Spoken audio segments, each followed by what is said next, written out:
Vladimir Yengibaryan is a legendary Soviet-Armenian boxer. He had 255 victories out of 267 matches and he became an Olympic champion. Very interestingly, he was a left-handed boxer, but he boxed in an orthodox stance, meaning that his jab would actually be his power hand, and almost 90% of his punches came from the left side. He had such a snappy and springy jab that it became known as the Q stick.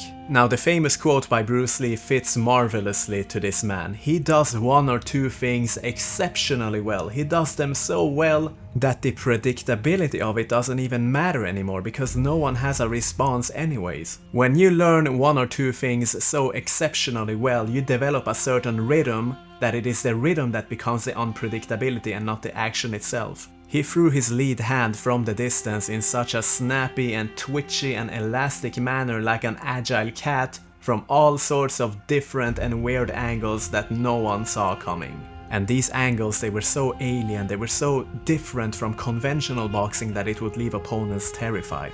And what's more is that he always kept a low guard, and by appearance this would be a huge mistake, and his opponents would try to capitalize on it, but every time they tried he just teleported his body away with his exceptional footwork.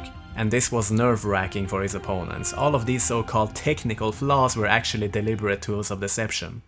Yengibaryan is often credited for transforming the Soviet school of boxing. Aside from the technical sophistication, he believed that boxing should be joyful and coming from a place of artistry, not merely brute force and just imposing aggressive intent.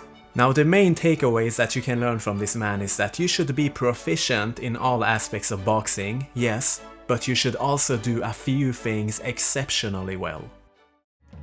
A lot of beginner combat sports athletes especially, they have a certain complexity bias. They would rather be kind of good in a lot of things rather than exceptional in one or two things. To give you an example, you can have all of the boxing fundamentals, right? Good head movement, good footwork, good distance management, great.